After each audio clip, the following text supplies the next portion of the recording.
اللي خلاني ادخل ديكور ان انا بحب قوي الافلام زي بتاعه الفيل الازرق وكده والحاجات الميستري وكده، فكنت اصلا عايزه اخد الكورس عشان اقرا روايه رعب واحولها لديكوريشن. انا باشمهندسه مريم نبيل، انا اصلا مهندسه في قسم عماره. تجربه جميله وحاسه انها خلتني اشوف الحاجه بشكل اعمق من ما كنت بشوفها، فحاسه انها لا فادتني كتير قوي، خصوصا في الاعلانات والمجال اللي انا بشتغل فيه.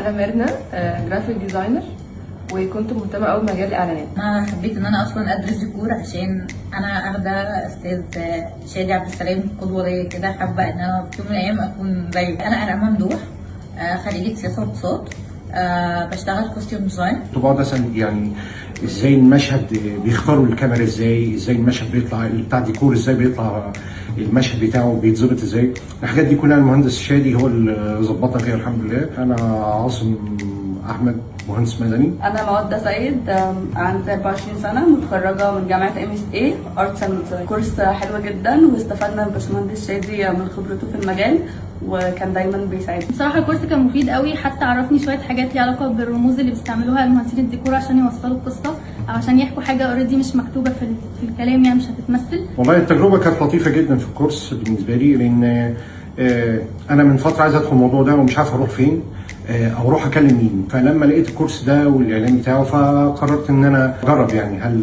هفهم وهعرف امشي في الموضوع ولا لا. انا استفدت جدا من الكورس بصراحه، يعني انا اتعلمت حاجات كتير قوي في الكورس واستفدت جامد، وباشمهندس شادي ساعدنا جدا. ويعني انا حتى كنت داخله ما عنديش خلفيه اصلا عن الديكور او ان انا ازاي اقرا بلان او حاجه، وهو حرفيا كان معايا ومعلمني كل حاجه. بصراحه باشمهندس شادي شاطر جدا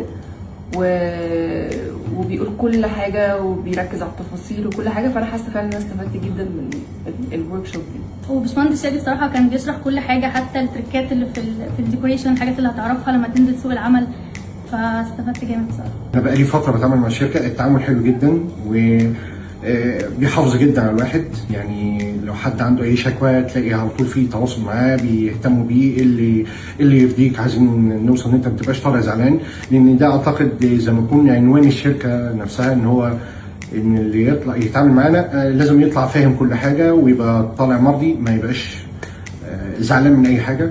والتعامل مع الناس راقي جدا وذوق الحمد لله. اكيد المكان انا اتعلمت منه بصراحه، فلو اي حد عايز يتعلم المكان هيفيده جامد، وهم بيقفوا معانا يعني وبيساعدونا.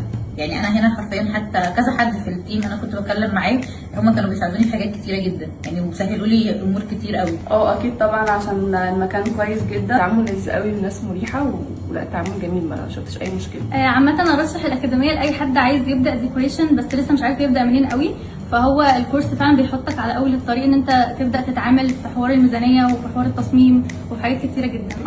ارشحها جدا. ارشح اي حد اعتقد دي خطوه اوليه اللي يحب يدخل مجال الديكور، حتى لو مش فاهم خالص او من بره المجال او حتى من بره مجال الهندسي تماما، لا هتدخل هتفهمه، لان انت هتبقى عندك قدره انت تسال براحتك